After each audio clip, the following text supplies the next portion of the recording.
It's stressful. I've been stressed by, things more important than Donald Trump trying to intimidate me into shutting my mouth and not doing my job. A defiant Arizona Senator Mark Kelly speaking with MS Now and taking his views to social media. Tonight, the FBI wants to talk with him and 5 other Democrats in Congress. Good evening, everyone. Welcome to West Coast Wrap. I'm Alex Savage. The FBI is seeking interviews with all 6 of the lawmakers who appeared in that video urging U.S. troops to refuse illegal orders. 2 of those lawmakers are from here in the West. Senator Kelly is already facing a Pentagon investigation over the video since he's retired from the military and still under the Pentagon's jurisdiction. The other Western lawmaker involved is Colorado Representative Jason Crow. The other Democrats FBI agents want to speak with include Michigan Senator Alyssa Slotkin, Pennsylvania Representatives Chris DeLuzio and Chrissy Houlihan, and New Hampshire Representative Maggie Goodlander. As Fox's Anna Eliopoulos reports tonight, the Democrats believe the Trump administration is using the FBI to try and intimidate and silence them. You can refuse illegal orders. You can refuse illegal orders. The fallout continues for the 6 Democratic lawmakers who told U.S. troops to defy illegal orders in a video posted online last week. Monday, the Pentagon announced it's opening an investigation into Senator Mark Kelly over possible breaches of military law. Defense Chief Pete Hegseth writing online, the video made by the seditious 6 was despicable, reckless, and false. The White House also weighed in. You can't have a functioning military if there's disorder and chaos within the ranks, and that's what these Democrat members were encouraging. But Kelly, a former astronaut and war hero, doubled down, releasing his own statement saying in part, quote, "If this is meant to intimidate me and other members of Congress from doing our jobs and holding this administration accountable, it won't work. I've given too much to this country to be silenced by bullies who care more about their own power than protecting the Constitution." Tuesday, the FBI reportedly began its own probe, scheduling interviews on Capitol Hill with all 6 lawmakers. To be honest, the president's reaction and the use of the FBI against us is exactly why we made the video. He believes in using the federal government against his perceived adversaries. Anna Eliopoulos, Fox News. Today, Defense Secretary Pete Hegseth escalated his attacks on Senator Kelly with a post on social media. He criticized a photo that Kelly posted online saying the senator was wearing his medals incorrectly.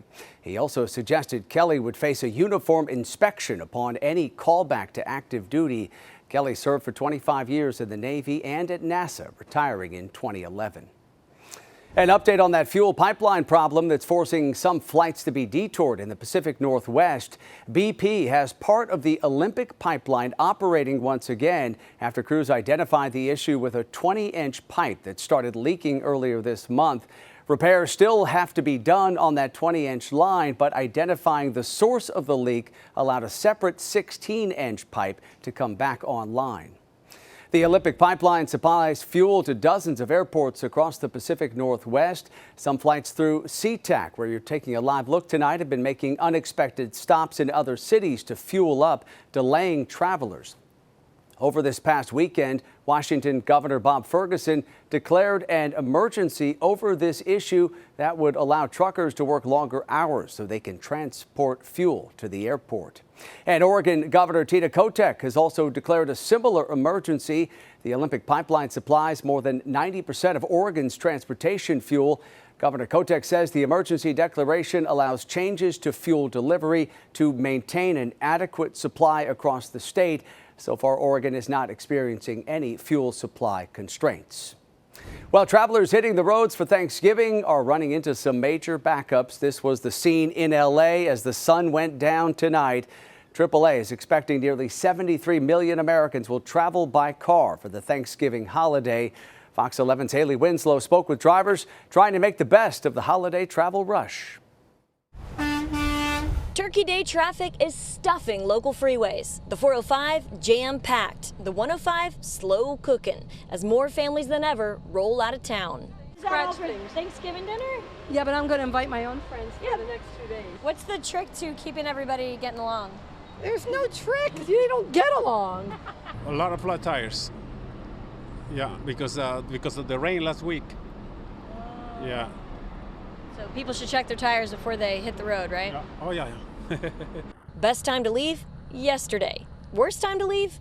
Now, through most of Thanksgiving Eve. Thursday, go to Disneyland, and then come back Friday morning or afternoon. So what does your departure time say about you? Leaves at 5 a.m., responsible, organized, probably already made the stuffing. Leaves at 2 p.m. Wednesday, thrives on chaos. Leaves at 8 p.m., night owl, procrastinator, probably both. So how to survive the holiday highway headache? Well, a rock and road trip playlist, of course, helps. Highlights to get through LA, Hello Darkness, My Old Friend, Highway to Hell, I Can't Get No Satisfaction, and I Will Survive. Or how about traffic bingo, with double points for a dog's head out the window, rogue mattress on the freeway, and a honk honk from a big rig driver. And Family Olympics. Events include sharpest turn signal timing, fastest glove compartment snack grab, and parallel parking accuracy. And that was Fox 11's Haley Winslow reporting for us tonight from Southern California. Drivers can expect that gas prices will be similar this Thanksgiving compared to last Thanksgiving. AAA predicts 6 million people are going to be flying across the U.S. for the Thanksgiving holiday. 2.5 million of those travelers are expected to have flights into or out of Los Angeles International Airport. This is a live look at the activity at LAX tonight. You can see those terminals are very busy, heavy traffic there. Sunday is expected to be the busiest day here at LAX.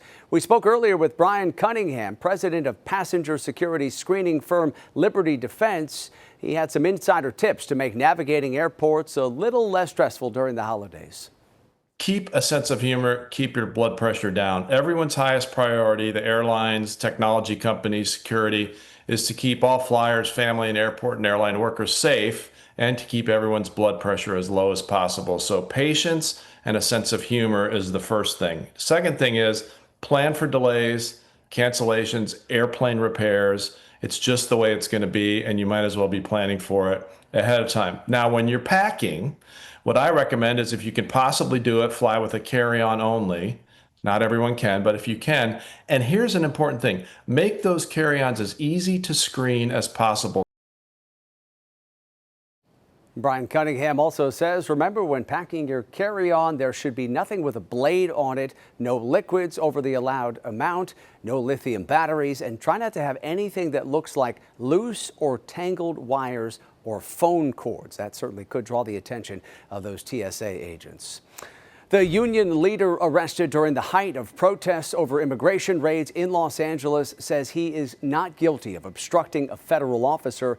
As Fox 11's Christina Gonzalez reports tonight, David Huerta showed up in a courtroom today determined to fight what he calls baseless charges. These charges are baseless. Organized labor leader David Huerta, after pleading not guilty in federal court to charges of obstructing a federal officer. The SEIU USWW president was arrested on June 6 during anti-ICE detention protests in downtown LA. The images becoming a critical moment at the onset of immigration raids in Los Angeles. Homeland Security accusing Huerta in a sworn affidavit of allegedly refusing to stop blocking the vehicular gate leading to ICE staging grounds. He was initially facing a felony charge of conspiracy to impede an officer, charges that were dropped to misdemeanors. They are an attempt to silence anyone who dares to speak out, organize, or demand justice. I will not be silenced. Be testifying at yesterday's congressional oversight hearing on immigration enforcement. The raids are policies rooted in bigotry, not public safety. Or leading protests. We will have our time for justice. The labor leader is a constant fixture in the battle against ICE raids. Today in court, he was ordered to stay at least 100 yards away from federal agents or operations pending his trial. Among the many supporters flanking him today, Congresswoman Maxine Waters. The President of the United States, with his cruel attack on our citizens and on our even undocumented, will not stand. We are going to fight hard. And that was Fox 11's Christina Gonzalez reporting tonight. Huerta's trial on the misdemeanor charge is scheduled to begin in January. Coming up tonight here on West Coast Wrap, heartbreaking scenes captured by police body cameras. Tonight, see what happened when officers showed up to the scene of a deadly shooting that stemmed from a road rage confrontation. Plus, started feeling the porch lift, and I screamed. A rare case of a tornado touching down outside of Phoenix. Tonight, people share what it was like to ride out the severe weather. And giving you a live look at Seattle this evening, where the Pacific Northwest covered in gray skies, rain, wind, and even snow. A better look at what we can expect in the West coming up. You're killing your kid? Officer. He's dead? I shot at him, bro. Newly released body camera footage shows the emotional aftermath of a shooting that killed an 11-year-old boy near Las Vegas. Investigators say Tyler Johns shot the boy to death following a confrontation with another driver on the freeway back on November 14th. Johns claims he didn't know a child was in the car before firing that shot. His attorney says the victim's father was acting aggressively before the shooting. Johns is now facing a murder charge, and he's due back in court next month. Los Angeles police have blocked the county coroner from releasing details about the death of a 15-year-old girl whose body was found inside the trunk of a car registered to the singer known as David.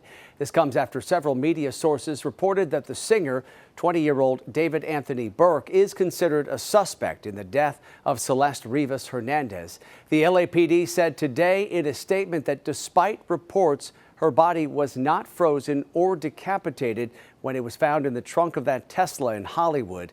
TMZ says its sources stand by those details.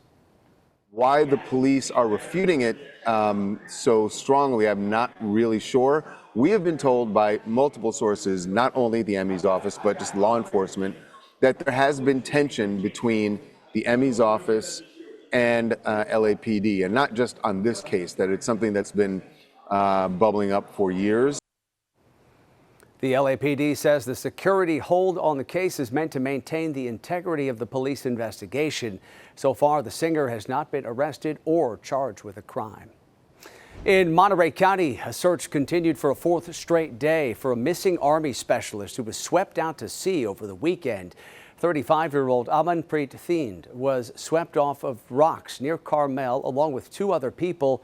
Two people were able to make it back to shore safely, but Thind is a U.S. Army specialist from New Jersey and was a student at the nearby Defense Language Institute in Monterey. Thind was pulled into the ocean during a time of increased rip tides and sneaker waves. We had our dive team in all day going. The water just became clear, so we have about 35-foot visibility inside the water, so we have been diving and looking around. That tragedy over the weekend follows a similar case in the same area just 1 week earlier when a man and his 7-year-old daughter both died after they were swept into the ocean by large waves. We have a sad update tonight on the search for a man who was swept away by floodwaters north of Phoenix over this past weekend. Crews working with the Maricopa County Sheriff's Office say they found the body of 53-year-old Christopher Couch this morning. He and a passenger drove into the Agua Fria River on Sunday. A woman was rescued from the roof of the car. The man's body was located just over a mile downstream. Well, tonight, meteorologists have confirmed a tornado touched down in Arizona during last week's storms there, causing damage northwest of Phoenix. Fox 10's Steve Nielsen spoke with some of the people who rode out that severe weather. As you take a look at all of the damage here, keep this in mind. When the tornado picked up this trailer, there was a man inside here. Janet was sitting on her porch watching the storm when something changed. Started feeling the porch lift, and I screamed. My nephew came out and got me so that I wouldn't get hurt. And I'm fine. I was shaken, but I'm fine. Inside, she watched a tornado tear through the Four Paw property to the west of Wickenburg. And I just saw things start flying. That includes an RV with her nephew inside. As soon as they got me in the house, I could see out the window, and it had been flipped.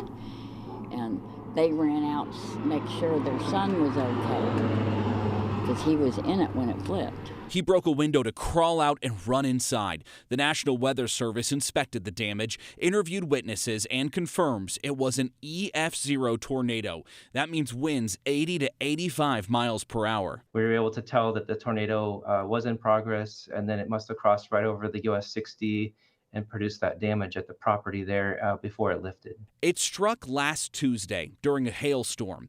That's the same storm that washed away vehicles in Wickenburg, prompting a dramatic rescue in rushing waters. It was scary, and then I was so relieved when I was back on a good old terra firma. While the raging river forced that rescue, the tornado damage only happened here, 20 miles to the west. And that's a sign of a tornado because it's just very confined as far as the strong winds go to that one spot where the tornado hit. It lasted for maybe 10, 20 seconds, and then it was gone. Quick, but destructive.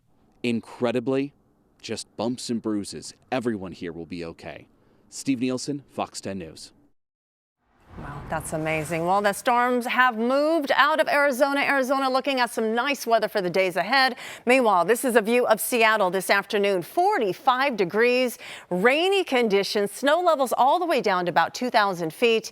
And it is going to be a wet one on and off through the holiday. There is still a winter weather advisory over parts of the higher elevations in areas over Washington. Doesn't expire until 4 a.m. tomorrow. Meanwhile, the rest of the West is going to be dry, but not without their troubles. In California, it's all about the Tule fog and the very hazardous conditions trying to drive along the valley floor from the Sacramento Valley all the way down to the San Joaquin Valley, Northern California to Southern California, a dense fog advisory that goes until tomorrow morning, 11 a.m. and closer to Bakersfield, it goes until Thursday. This also stretches towards the Bay Area, not quite as widespread, but definitely hazardous conditions expected for those that will be driving in and out closer to the Bay Area valleys and then along I-5 as well as 99 over the next couple of mornings. As I put this into motion for you, notice getting into our afternoon, more wet weather on the way for the Pacific Northwest.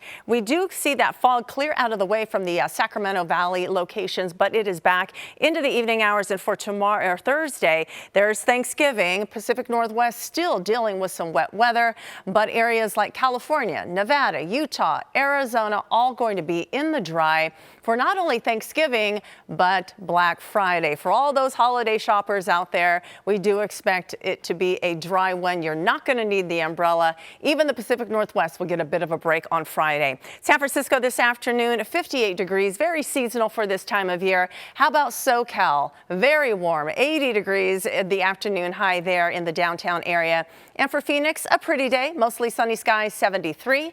A quick look at what we can expect into the days ahead. We've got some mild weather in areas over the bay. We'll begin to cool just a little bit by the back end of the business week there.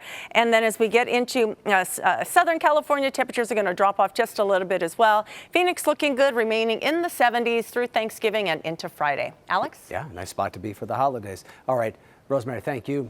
Republicans in the Utah State Legislature say they will appeal a redistricting ruling that led to a new congressional map. A judge in Utah rejected a new congressional map drawn by Republican lawmakers in favor of a plan to create a Democratic-leaning district ahead of the 2026 midterms.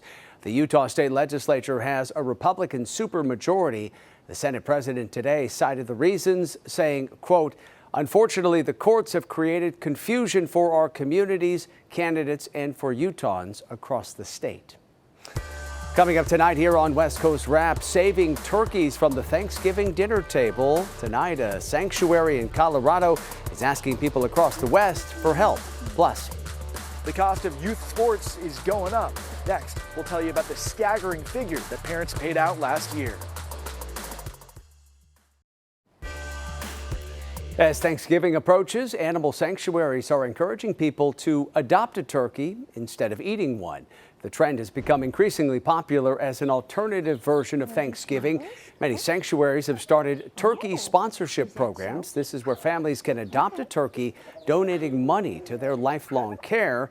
And in return, they get pictures, certificates, and even one-on-one visits with them. Love and Arms Animal Sanctuary in Colorado is offering turkey adoptions this year.